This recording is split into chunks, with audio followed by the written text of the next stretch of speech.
This is a lecture on the texts of the Old Testament and textual criticism, and my name is Dr. Joe Sprinkle. Just what is the Old Testament?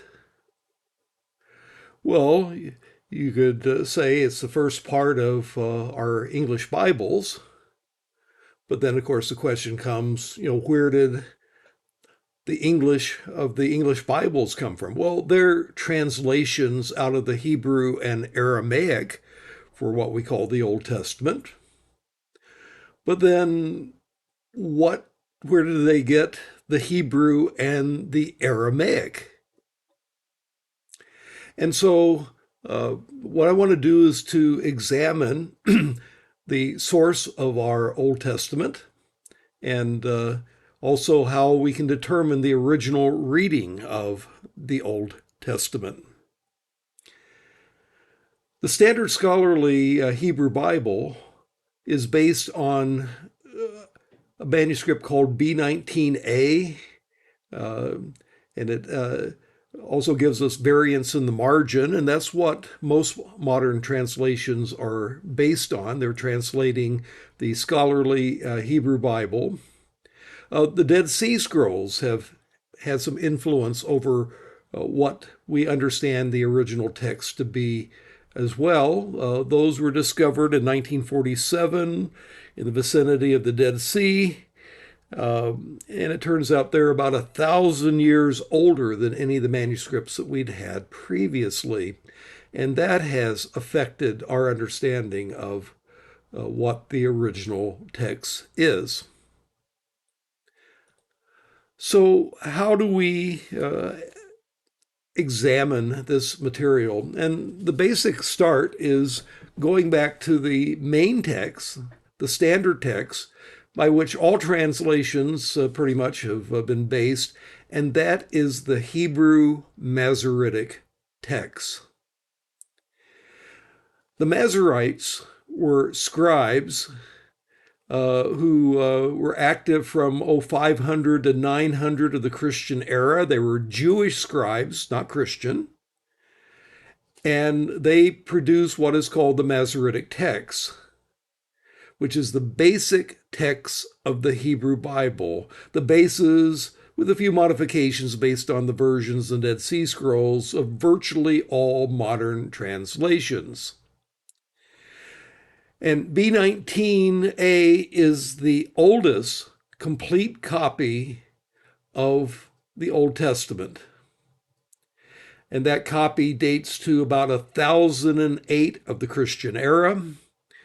And so that makes this, being the oldest complete copy, it makes it the most important manuscript for understanding the Masoretic tradition.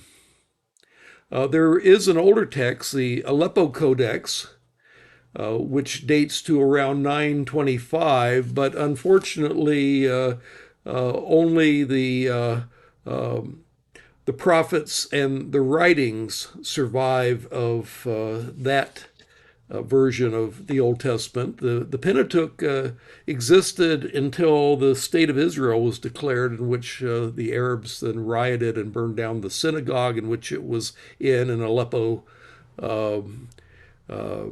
Syria.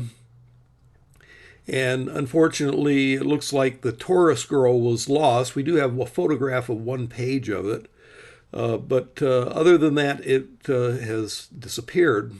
But anyway, that's the next oldest manuscript for at least part of the Bible, the Aleppo Codex. Now, in the Masoretic tradition, there are remarkably few variations, as it turns out. So let's talk about the work of the Masoretes. The Masoretes were involved in copying the texts of the Hebrew Bible.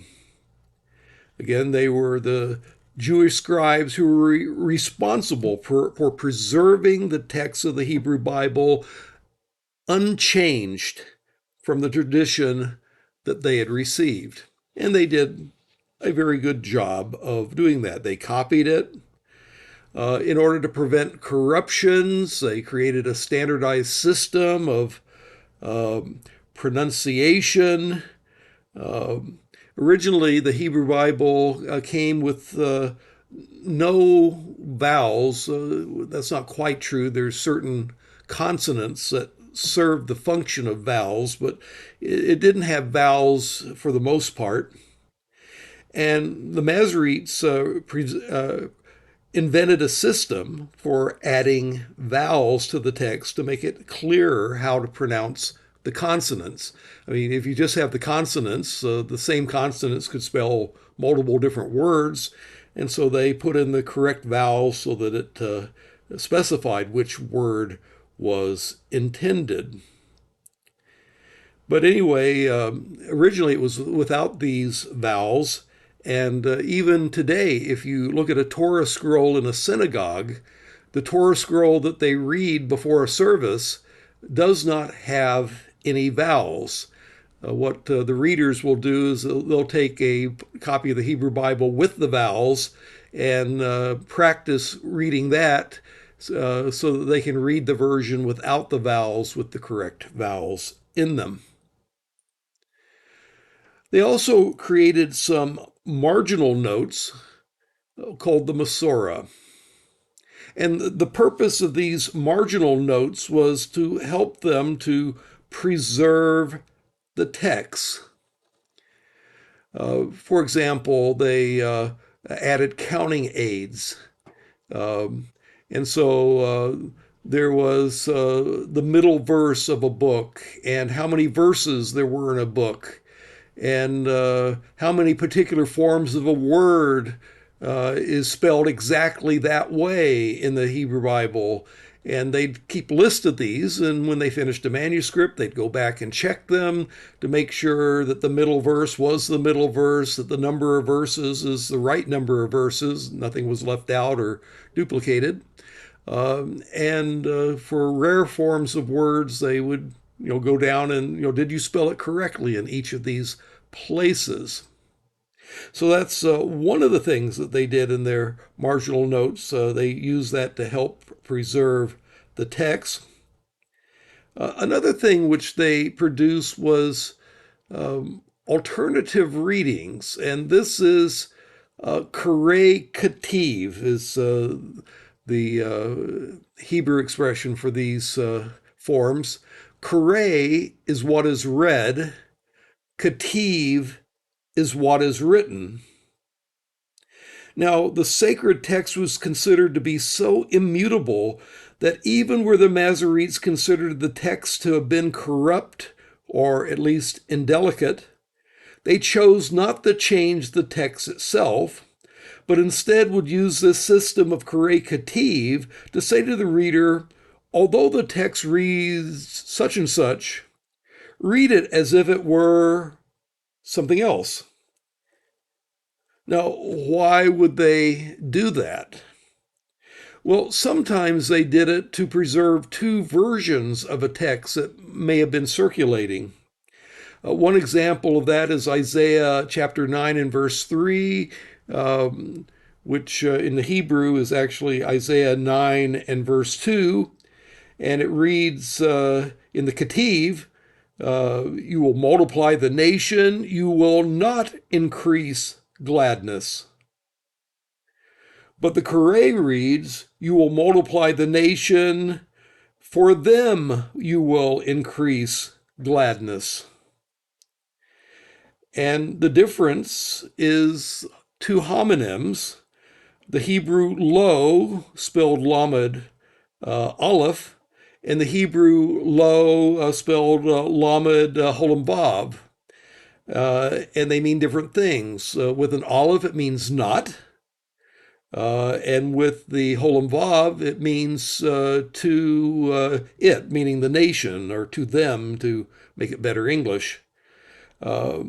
And apparently the version that the Masoretes received had, you will not receive increased gladness, even though in context it makes no sense. It contradicts all the other things that are said around it. But they were not willing to change the text. They just said, well, read it as if it didn't have the aleph, and it just had a holem vav. And in spelling it that way, then they understood the meaning correctly. It's a preposition, la meaning to, and o meaning it. So you will increase gladness for it, for the nation, for them. But they were unwilling to change the text itself. Now, sometimes there were other reasons for putting Kure Ketiv. If a form looked particularly archaic, they might update the archaic form. But they didn't want to change the text itself, but they'd say, well, read it as if it's this way because the assumption is, well, that's how people have come to pronounce that expression, and don't do it the old-fashioned way. Kind of like in English, you have the word, in British English, honor spelled H-O-N-O-U-R, whereas in American English is spelled H-O-N-O-R. They would do that kind of updating from time to time, giving later spellings or later pronunciations, or making the grammar the way that they were doing grammar later on. Another thing that they would do would be to avoid offensive language. For example, in Isaiah chapter 13 and verse 6, the Ketiv says their wives will be raped or ravished. The root is shagal. Well, that was a little bit of a strong thing to want to read in the synagogue. And so the Kure softens that to their wives will be laid with. And so they took a kind of an offensive statement and made it a little more delicate, euphemistically talking about the same thing, not changing the meaning really, but saying it in a less offensive way. And so that's another thing that could happen in the Kure Ketiv. And then finally, another thing that happens very, very, very often is by the time the Masoretes were operating, Jewish people were not pronouncing the divine name Yahweh. And what they did instead was substitute for the divine name Yahweh a title, Lord, Adonai. And actually, there's a perpetual Kure where wherever you have the name Yahweh, they would actually put in the vowels not of Yahweh, but for another word, Adonai, which means Lord. And so even though the word is Yahweh, and everybody knows it should be pronounced Yahweh, you say when you read it in synagogue, Adonai instead. And so that's, again, avoiding offense because they considered using God's name too much, pronouncing God's name Yahweh could lead to taking the name of the Lord in vain. And so they just avoided even saying the name Yahweh in order to not do that. Well, there were certain schools of Masoretes that we should say something about. There were actually three schools at one time: the Tiberian school, the Palestinian school, and the Babylonian school. And for a while, they competed. They had some edited the Hebrew texts in the Tiberian style, some in the Palestinian style, some in the Babylonian style. We do have some fragments of Palestinian and Babylonian styles, but the Tiberian won out. And it won out so decisively that the Palestinian and the Babylonian style ceased to be produced. The Tiberian was more precise and overall better. And so it became the way that the manuscripts were transmitted. The vowels that they put in and the marginal notes that they put in were the notes that came to be standardized. And then in the Tiberian school, there were two sub-schools, the Ben Asher school and the Ben Naphtali school. And the Ben Asher school was considered the best tradition.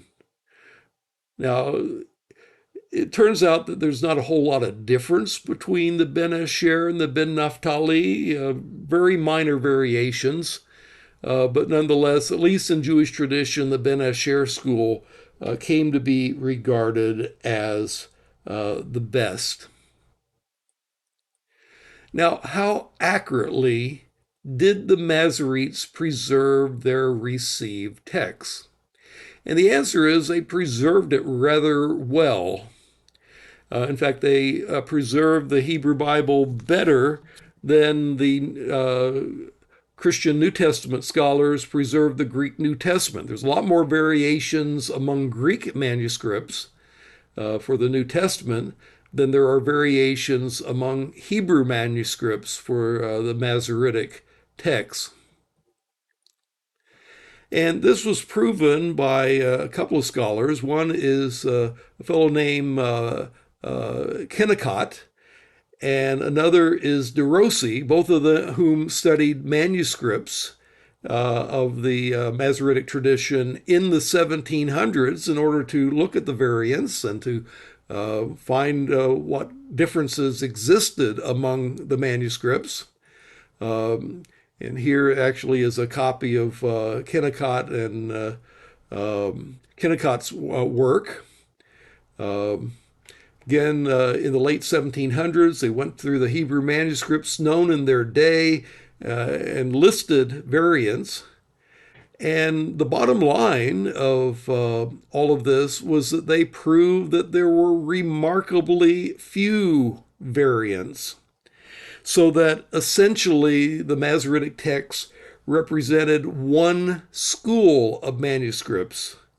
Whereas if you talk about New Testament textual criticism, you'll talk about the Byzantine texts and the Western texts and the Alexandrian texts and different families of manuscripts.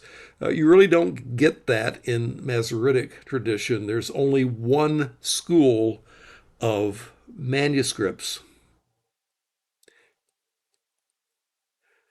And so we owe a great deal of debt to the Masoretes because they preserved the Hebrew text with remarkably few variations. As F. Bruce puts it, the available evidence suggests that there has been little change or variation in the continental texts since the time of Rabbi Akiba early in the 2nd century. And proof is not only in internal evidence shown by De Rossi and Kennicott, but also with comparison with quotations in the Talmud, which was written in stages from 200 to 500 of the Christian era that quotes the Hebrew Bible from time to time. Also, its translation into Greek by Rabbi Akiba and into Latin by Jerome in the early centuries of the Christian era.